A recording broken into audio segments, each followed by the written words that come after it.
Hello friends, welcome back to my another blog. আজকে ঘুম থেকে উঠে পড়তে গেছিলাম, সেখান থেকে বেরিয়ে পড়েছি। আজকে অনেকগুলো কাজ সারতে হবে একসাথে। অ্যাট ফার্স্ট আমি গিয়েছিলাম বইয়ের দোকান। তো এখন অ্যাসাইনমেন্ট চলছে, তো রোজ রোজ বইয়ের দোকান যেতেই হচ্ছে একবার না একবার। প্রচণ্ড চাপ।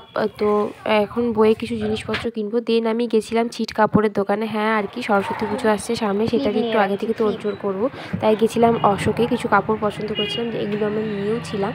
তো তারপর গেছিলাম আমরা সরস্বতী ঠাকুর কিনতে। তো সরস্বতী ঠাকুর তো দেখতে এত ভালো লাগে, তার থেকে বড় কথা আমার ছোট প্রতিমা দেখতে অপূর্ব লাগে। কি দুর্দান্ত লাগছে দেখো, ঠাকুরের মুখগুলো এত মায়াকাড়া।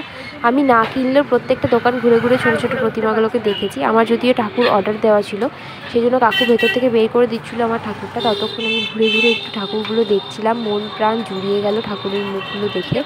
তো কাকু যতক্ষণ বের না করছে ততক্ষণ আমি তোমাদেরকে দেখাই ভালো করে ঠাকুরের প্রতিমাগুলো।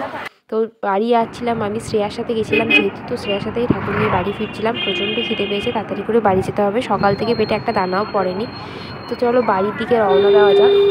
আজ টিফিনে মা তো আমার জন্য সবচেয়ে ফেভারিট খাবারগুলোই বানিয়েছিল, যেমন আলুর পরোটা, চিকেন, যে দুটোই আমার খুব ফেভারিট খাবার। তো দেখেই তো মনটা খুশি হয়ে গেছে। আজ তো সকালে যেহেতু পড়তে গেছিলাম, তো ঘুম থেকে উঠে কিছুই খাওয়া হয়নি। তো এটাই আমার ফার্স্ট ব্রেকফাস্ট সকালবেলাতে, আলু পরোটা আর চিকেন। তোমরা ভাবছো তো আমি এত খেয়ে কেন মোটা হই না? সেটাই হচ্ছে ক্যালমা। যাই হোক, তো খেয়ে নি তাড়াতাড়ি করে, আরও অনেক কাজকর্ম আছে সারাদিন, বললাম না আজকে প্রচণ্ড চাপ। এরপর আর ভ্লগের ক্লিপ নিতেই পারিনি। বিকেলবেলা আমি বেরিয়েছিলাম ওর সাথে একটু, আমার অনেকগুলো শ্যুট ছিল হেয়ারের। তো তাড়াতাড়ি করে যাচ্ছিলাম যাতে সূর্যটা ডুবে না যায়, বেরোতে আমি প্রত্যেকবার লেট করি। এই হচ্ছে আমার ওভারঅল লুকটা ছিল। একটা রেড শাড়ি পরেছিলাম, একটা আফগানি ঝুমকা, তার সাথে কানের ফুল। তো দেখতেই পাচ্ছ কেমন লাগছে, সবাই কমেন্টে জানিও লুকটা আমার। এটাই আজকে আমার শ্যুটের লুক ছিল ওভারঅল। প্রায় সন্ধে হয়েই এলো, আমি এবার বাড়ির দিকে রওনা হই। আজকে বাড়িতে আমি বানিয়েছিলাম চিকেন দো পেঁয়াজা। রান্নাটা আমি মোটামুটি করতে পারি একটু আধটু, অতটাও ভালো পারি না, তবে পারি। তো তাড়াতাড়ি রান্না শেষ করে আমি এবার অ্যাসাইনমেন্ট লিখতে বসবো। সন্ধেবেলা তো কিছু খাওয়া হয়নি, সেই জন্য আমি এই লেসটা খাচ্ছিলাম। তো দেখতেই পাচ্ছ পিচি আমাকে কত জ্বালাচ্ছে। এবার অ্যাসাইনমেন্টগুলো লেখা শুরু করি, নইলে সারা রাতেও আর আজকে আমার অ্যাসাইনমেন্ট শেষ হবে না। আমার সমস্ত কিছু মরণকালে হরি করাই স্বভাব।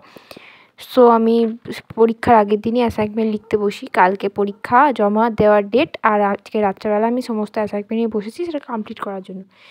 এটা খাচ্ছিলাম একটু একটু করে, ওই অ্যাসাইনমেন্টটা তাড়াতাড়ি যাতে কমপ্লিট করতে পারি। This is non alcoholic wine. আমি এবার তাড়াতাড়ি অ্যাসাইনমেন্ট কমপ্লিট করে ডিনারের দিকে যাব। ডিনারে আজকে রাত্রেবেলা ছিল চিকেন বিরিয়ানি, যেটা আমার অনার্স পেপারের রিটিন এক্সাম শেষ বলে আমাকে মা খাইয়েছিল। তো দেখো বিরিয়ানিটা কত দেখেই জুসি না, এই দোকানের বিরিয়ানিটা খেতে আমার খুবই ভালো লাগে। আমি ততক্ষণ খাই। সো এই ছিল আমার মিনি ব্লগ।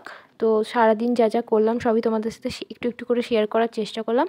যদি ভালো লাগে আমার চ্যানেলটাকে লাইক সাবস্ক্রাইব করে দিও। আমি ততক্ষণ খাই, চলো টাটা বাই বাই।